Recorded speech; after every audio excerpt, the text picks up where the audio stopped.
My name is Pat Healy. I'm a Professor of Human Interaction in the School of Electronic Engineering and Computer Science. And I have the privilege of leading the Cognitive Science Group. And we're one of the largest groups in electronic engineering and computer science. And I think the easiest way to distinguish us is just that we're really interested in people. Although it's electronic engineering and computer science, we're sort of focused on the human end of technology. So that's partly to do with modeling human activities, partly to do with studying human activities, using computers to analyze interaction, for example.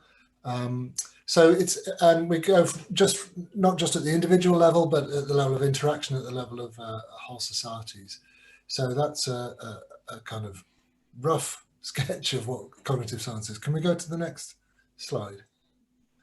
So I'm here just to do an overview. I'm not going to say anything very specific at all. If you want to get more information about the group, the people involved, the projects, the labs and so on, the current grants we're running, you can go to the web page. So this is just a screenshot of the web page. We also have a Twitter feed which is used to produce short updates. In the next slide. So the group, as I said, it's quite large. We now, currently have 14 academics, about 30 PhD students, 11 postdocs. We've got 3 visiting professors, including people from DeepMind and Microsoft.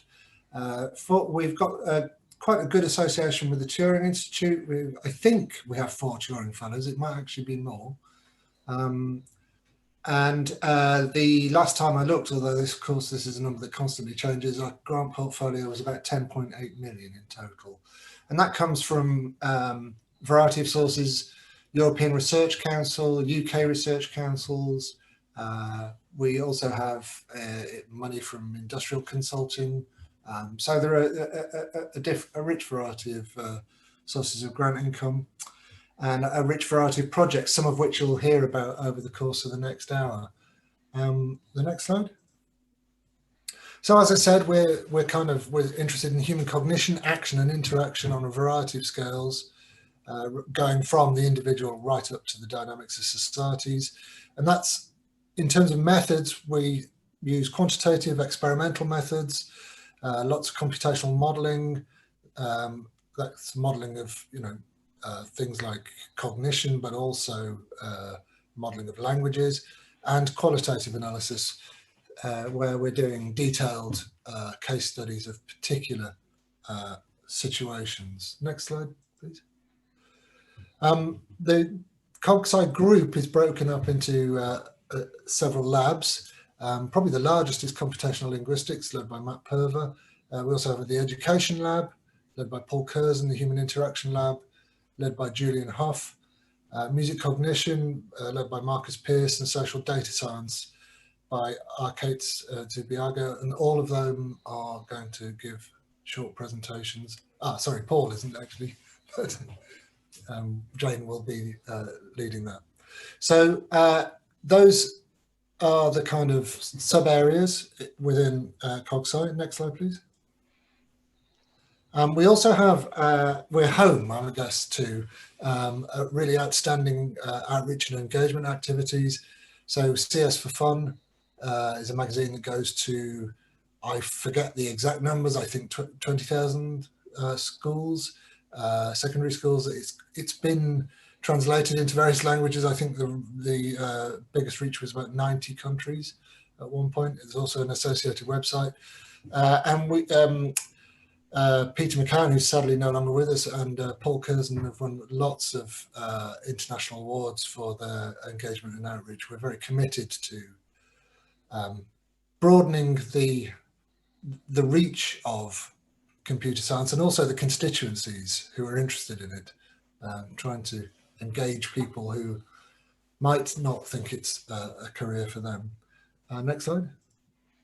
This is Paul and Peter's book, Power of Computational Thinking, which I think is now in Russian and Mandarin and various other languages, certainly in its second edition. Next slide.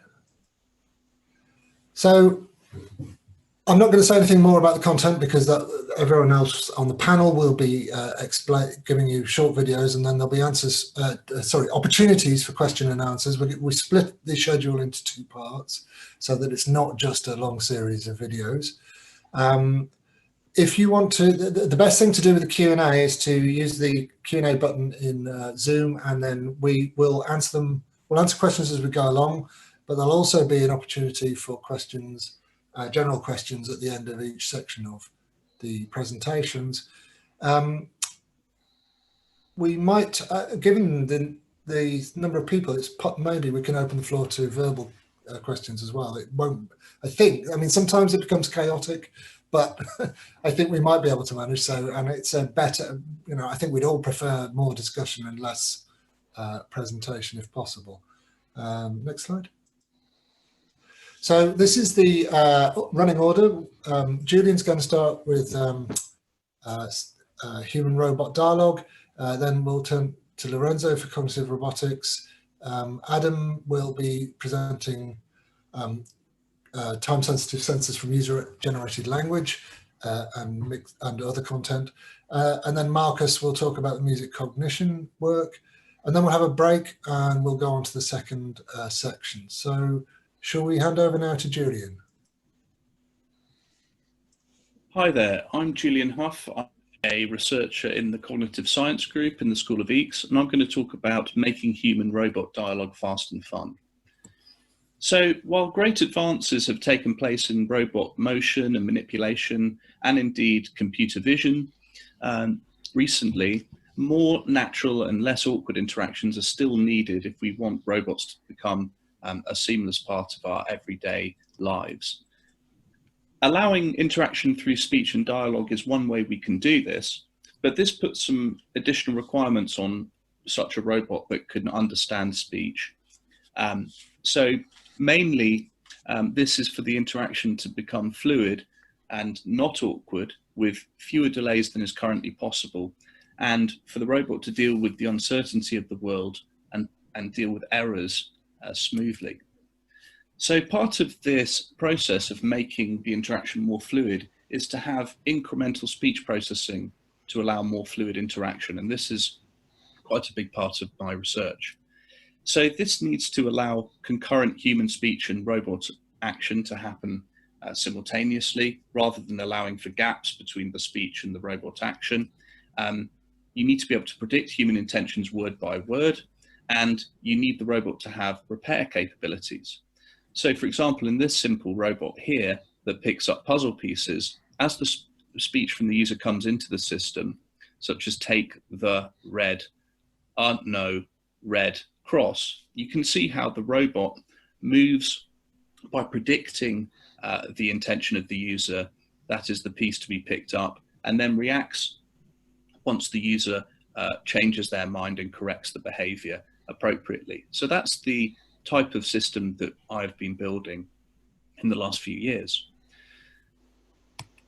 Now, the other way to improve human-robot interaction efficiently is to use VR or virtual reality simulations to allow quicker development of these models and to allow generalization to different robots. So this means that the user would in fact interact via a 3D virtual reality simulation engine, such as one implemented in Unity with a ROS robot model, and then the fluid incremental speech understanding and control would be acting on their speech as they speak to allow a fluid interaction. And here's one such interaction environment which a student of mine worked on last summer, where the user can interact with the robot through a VR environment.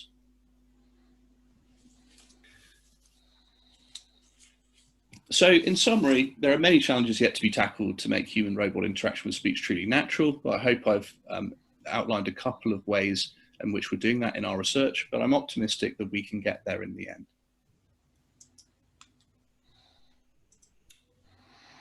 Shall I just move on to the next one, Pat? Yeah, great, please.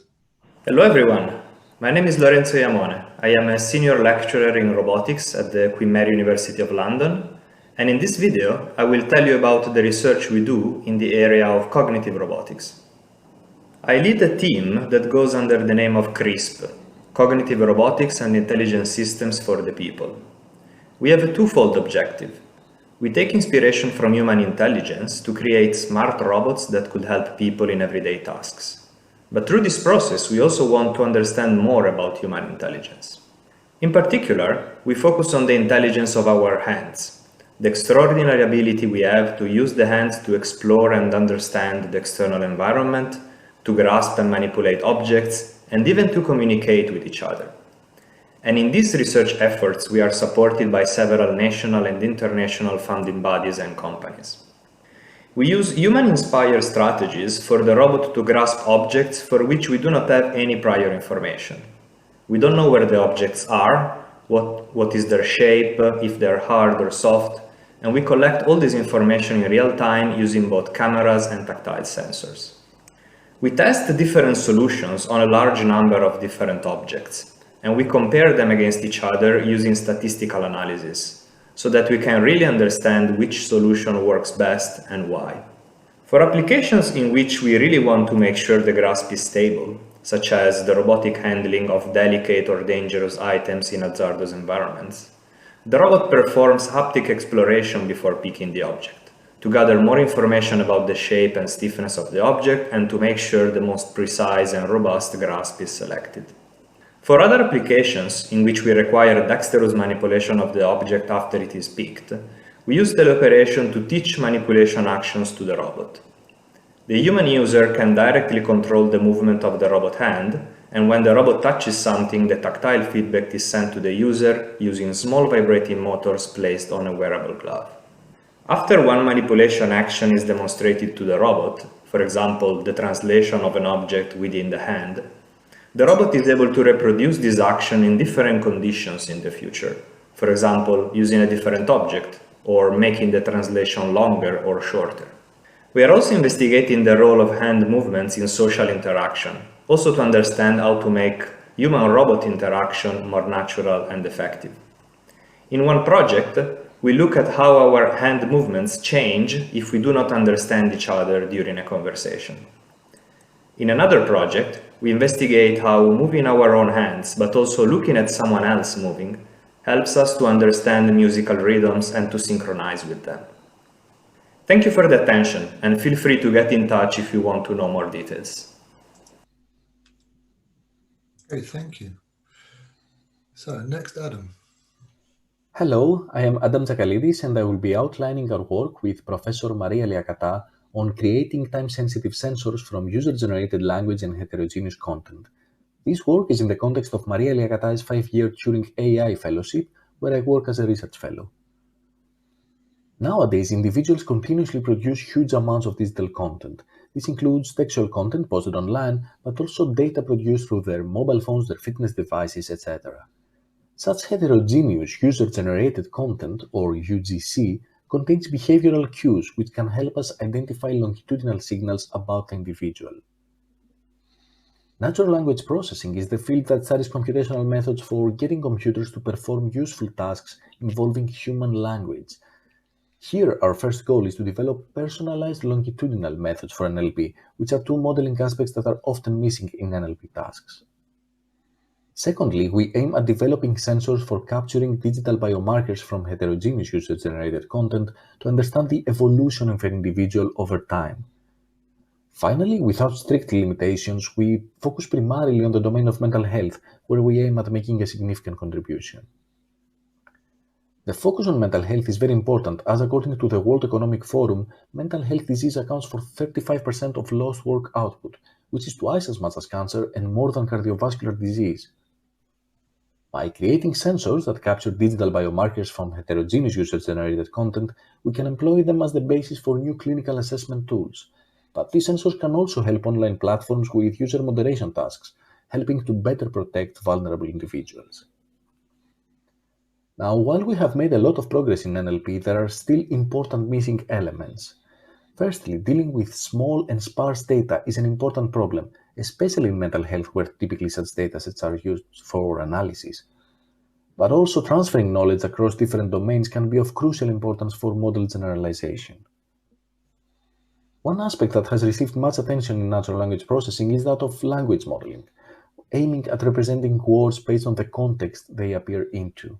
In this fellowship, we expand this to the user level, aiming at representing a user over time based on their context as derived from their UGC. Finally, by leveraging such user representations, we then aim at generating interpretable summaries of user activities and enable a better collaborative human-machine process in updating our models. We plan to work on a number of different tasks over the course of the fellowship, which briefly include data representation learning and synthetic data generation, personalized anomaly detection methods and longitudinal prediction tasks on mental health, and the creation of interpretable summaries from longitudinal user behavior while working under a real-world evaluation setting. Finally, in this last slide, I would like to introduce you to our broader team at Queen Mary, the Turing and Warwick, working in a variety of related topics within NLP. And of course, I would also like to thank you very much for watching our video. Hello, I am Adam Zakalidis, and I will be out. We're going twice. Got him twice. And then it's Marcus. My name is Marcus Pearce, and I run the Music Cognition Lab at Queen Mary, University of London. The field of music cognition dates back to the 19th century German polymath Hermann von Helmholtz, and its goal is to understand the psychological basis of music, including the cognitive mechanisms allowing humans to perceive, appreciate, perform, and compose music, how these mechanisms are acquired, and their relationships with other psychological phenomena, including language. Our research in the Music Cognition Lab tackles these questions using a combination of computational modelling of cognitive mechanisms and empirical psychological and neuroscientific experiments to test the predictions of these models. Now, recent theories of the brain propose that it acts as a predictive machine, constantly learning the structural regularities of its environment and generating expectations about what it will perceive next. For example, try to predict the next word in this sentence behind the question mark. Now at this point, some of you will have a very certain specific expectation about the next word. Others will have a more ambiguous, uncertain expectation about the next word. But in both cases, the environment doesn't always confirm our expectations. Now exactly the same thing happens with music. And to investigate this further, we have developed a computational model that generates probabilistic predictions for musical continuations based on statistical learning of the syntactic structure of music. The model simulates long-term learning of a musical style over periods of years, and also short-term learning of structure within a given composition. It is also able to learn and predict multiple musical dimensions, including melody, rhythm, and harmony. So, can the model predict human responses to music? Well, as an example, this figure shows listeners' pitch expectations while listening to one of J.S. Bach's chorale melodies, alongside the predictions of the model. And you can see the very close correspondence between the two. Well, does this extend beyond Western listeners? This figure illustrates a contrast between models trained on European and Chinese folk songs, simulating listeners from these two cultures. Our modelling provides a measure of cultural distance shown on the y-axis of the right-hand figure, which we can use to find stimuli from each culture that should prove highly culturally unfamiliar for listeners from the other culture, as illustrated by the Western and Chinese melodies highlighted. Experiments are currently underway to test these model predictions. Now, the reason most people listen to music is because we find it pleasurable. And in fact, it is thought that one of the reasons we find music pleasurable is because of the ways in which it plays with our expectations, introducing patterns of tension and resolution. To test this hypothesis, we have conducted experiments in which listeners report how pleasurable they find a set of melodic musical excerpts from a wide range of styles. The results suggest that aesthetic experience is associated with intermediate degrees of certainty and predictability, as simulated by the model. Similar research with harmonies taken from commercial pop songs has shed light on the conditions under which surprise is related to pleasure. When the music enables certain predictions, listeners find surprises pleasurable, but when this is not the case, they prefer predictable musical continuations. Now that's all we have time for, but here is a quick summary of ongoing projects we have running in the lab. And for more information about the Music Cognition Lab, including our research publications, please visit our web pages. Thank you for watching. Natural language processing, or NLP, is the subfield of artificial intelligence concerned with the interpretation and production of language. NLP models are developed using machine learning techniques, which means that vast amount of examples of a particular type of interpretation are used to train the system to carry out that type of interpretation, generally using some form of deep learning architecture.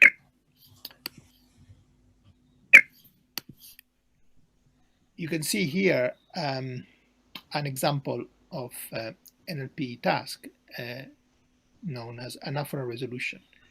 If you look at the middle cartoon, you'll see the expression them. And that's a pronoun which is used to refer to an entity already mentioned, in this case, little bags. Or in the last picture, you see it, which is a reference to maybe some form of action performed. A natural language processing system has to be able to interpret these expressions just like humans do. Now, games and NLP, there is actually a two-way interaction. So on the one direction, which is actually the one that we've been doing the most research, you can use a particular type of games, so-called games with a purpose, to collect these vast amount of examples that are needed to train NLP systems. Conversely, however, NLP methods can also be used to develop conversational agents for games. And so these are agents that can be embedded in games and can interact with players using language so that you can talk to these agents. As an example of the first direction, you can see here the game with a purpose called Phrase Detectives that we developed in 2008, and since then has collected more than 5 million judgments about anaphora, this them and it that we saw before, from more than 60,000 players. And these judgments have been used to create what is at the moment the largest GVAP-created dataset for natural language processing. As an example of the use of NLP in games, you see in the picture Microsoft Project Malmo, which is a platform that has been developed to develop intelligent agents that can be embedded in Minecraft and you can interact with. So if you are interested in learning more about this type of research, you can visit our Games and NLP channel on YouTube or the website of our DALI project. Thank you for listening. Great. So what's next? Matt. Hi, I'm Matt Purver. I lead the Computational Linguistics lab in Cogside, and I'm going to tell you a bit about the work that we've been doing, looking at human conversation and seeing if we can make some sense of it and extract something useful from it. We all spend a lot of our time engaged in conversation with each other, whether it's face-to-face or online. And as soon as you start looking at the things that we say to each other and the way that we say them, you'll realize there's an awful lot of useful information in there we can get. When we talk to other people, we reveal the things that we're interested in, we reveal the opinions that we've got on them, and we reveal the emotions that we associate with them. That means we can find out some really interesting stuff from this if we want to understand those things. But of course, language, it's very flexible, it's very unpredictable. So if we're going to be able to do this by computer, we're going to need methods that can learn from data, learn to identify the patterns of language that go with topics, that go with opinion stating, that go with emotions, and the patterns of language that tell us how one part of the conversation relates to the other. Those are the kind of methods that we've been working on in the lab, and we've been applying to lots of different problems over the years. So we use natural language processing and machine learning to try and learn those kinds of patterns from appropriate data so that we can then discover what it is that we're looking for. Here's one example from recent work. One of our MSc students, Tom Tabak, was interested in mental health and well-being. And he pointed these kinds of methods at data sets where you can learn to recognize the language associated with depression. It's not accurate enough to study kind of individual cases, but it's then accurate enough if you pointed at a large data stream, something like everything that people say on Twitter in the UK, to tell you what's going on with average population levels of depression. And you can find out some interesting and maybe unintuitive things. Tom found that in the run-up to Christmas and over Christmas Day, levels of depression rise really noticeably. Then he looked at what happened this year as some countries locked down because of the coronavirus pandemic, and found that depression levels in general in the UK rose once other countries had locked down but the UK hadn't, and then started to fall once the UK joined them. We can also apply those kinds of techniques to individual cases, and here's another example from the lab, one of our PhD students, Shamila Nasri, and she's interested in helping diagnose dementia. Dementia is a condition that has really significant effects on the way people talk and interact with each other, and she's found that you can help detect some of those characteristic patterns, the way people behave in conversations, for example, trying to avoid particular questions or delay answering them, that you can then automatically detect, and we help make tools for clinicians to help diagnose people and help train them to be better at interacting with people. Those kinds of projects are the things that we then tend to take on to make them to bigger projects, and we've done a lot of work with industry in the past. Similar methods to what Shamila's using, we've used to try and analyze the way therapists deal with patients in cognitive behavioral therapy, and worked with companies to try and build methods which help people get better at pairing therapists and patients and discover what leads to good or bad outcomes.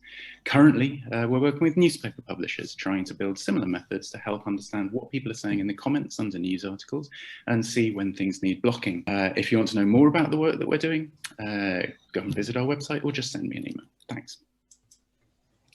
Hi, I'm Matt Purver. I lead the Computational Linguistics lab in Cogside, and I'm going to tell you a bit about... How'd you go, Matt? It's all right.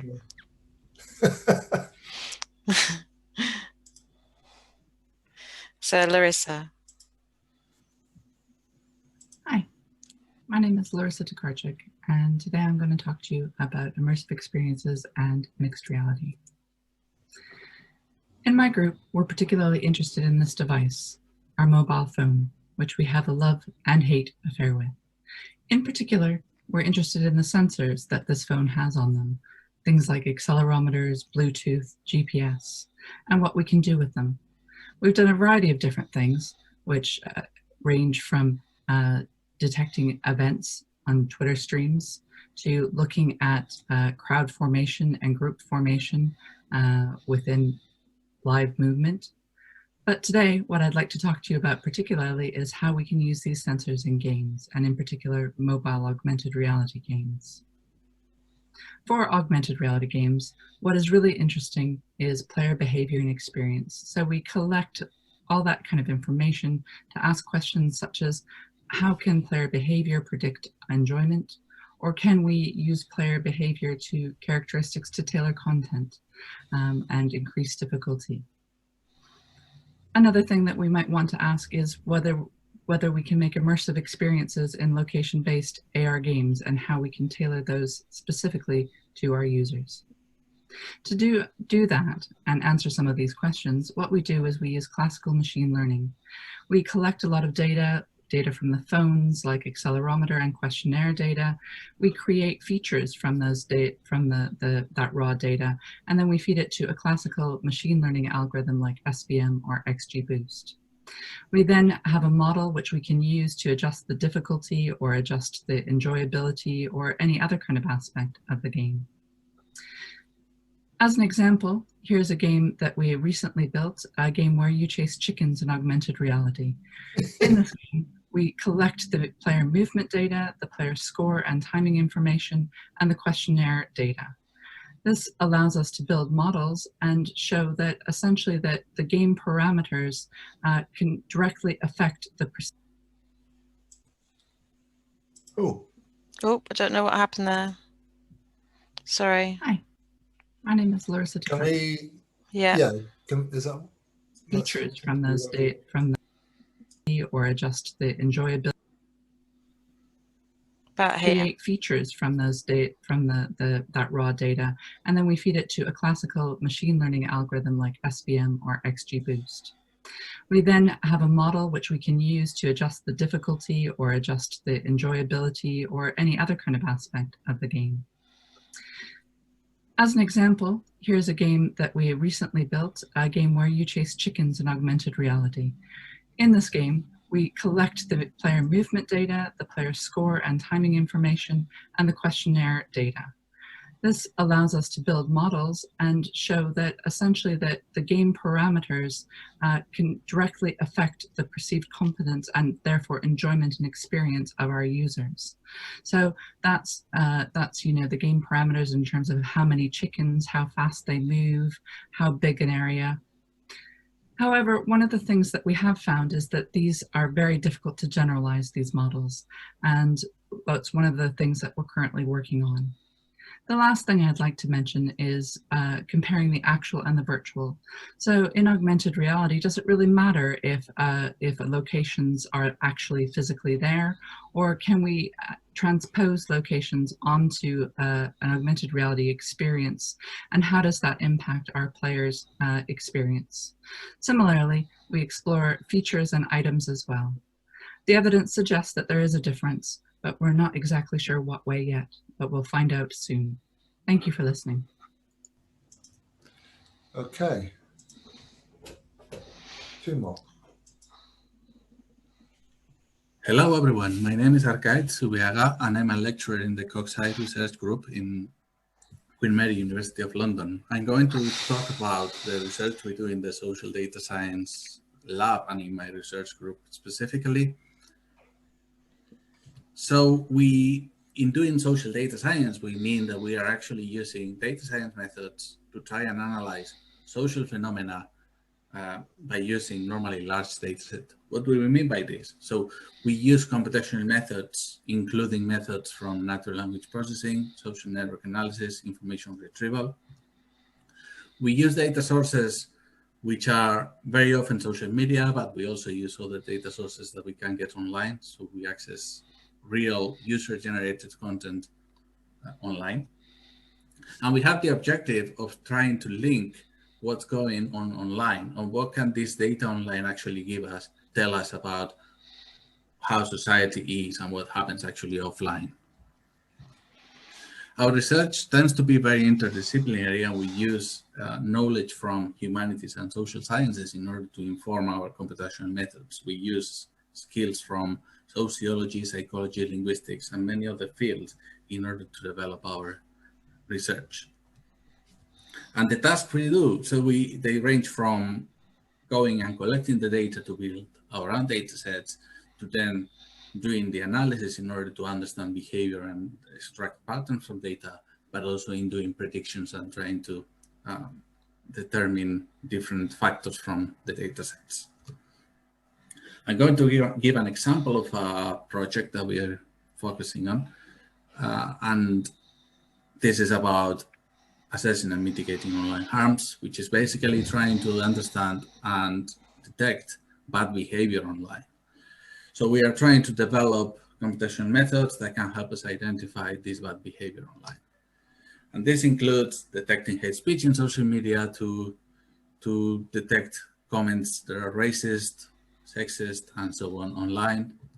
It also includes detecting claims and verifying these claims in order to do automated fact-checking, rumor detection, and verification from content online. And we are also focusing, for example, in detecting biases online. So there are examples of gender biases online, like if we use online data, we will end up learning that a doctor is always male, whereas a babysitter is always female. How can we actually go and correct this? And also biases in hate speech detection, because the system tend to learn that some words are actually bad, like gay or LGBT. They learn that these words are bad when they're actually just normal words. Thank you very much. Let me know if you have any questions, and do send me an email if you want to get in touch. Thanks a lot.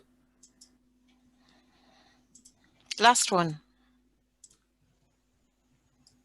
Hello, my name's Jane Waite. I'm presenting for the Education Lab on effective learning in computer science. As a relatively new subject, there's only limited understanding of the best ways to teach computer science, especially at school. I'm going to talk about our research on semantic waves to look at this area. But before we start, I'd like you to think, what do you know about semantic waves? Just have a little think. What you're doing at this point is you're unpacking your knowledge. So let's look at our research context. So there's limited research on how to teach computing in school, and an unplugged approach, which means teaching about computing without computers, is popular, but the research on the effectiveness of this approach has been very mixed. So to better understand unplugged activities, we're using Karl Masson's legitimation code theory to understand what makes a good learning experience. And when you're using LCT, you draw profiles, and here are some examples of profiles. So this is called a high flatline profile. So it's where you're teaching people using abstract concepts and technical language. So an example might be in a physics class where we're not doing any practical activities, we're just talking about these abstract theories. This is an example of a low flatline profile. So this might be in a primary school where we're just following instructions, but we're not linking that back to any particular concept or technical language. Here's another kind of profile. These are called down escalators. And an example of that is where you might introduce a concept, so algorithms, and then you go off and you do a practical activity such as following some instructions. And then you might go on to explain another concept such as repetition. And then you do an activity where you repeat something using an everyday context. But what we're actually looking for is a wave profile, where you start off with a technical concept, you ask learners to unpack their knowledge, they then do some kind of activity using a specific context and everyday language, and then they repack back to that technical language. And I want you to do a practical activity. So I want you to look at this profile and think to yourself, is it a wave? And what do we need to add in order to improve this learning experience?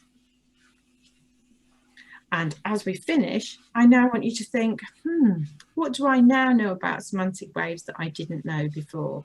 So I want you to repack your understanding. So you've followed a semantic wave through the course of this 3-minute explanation.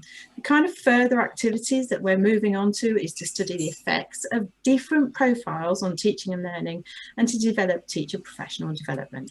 So thank you for listening. If you'd like to find out more, then you can look at the LCT website or look at our research on our research web.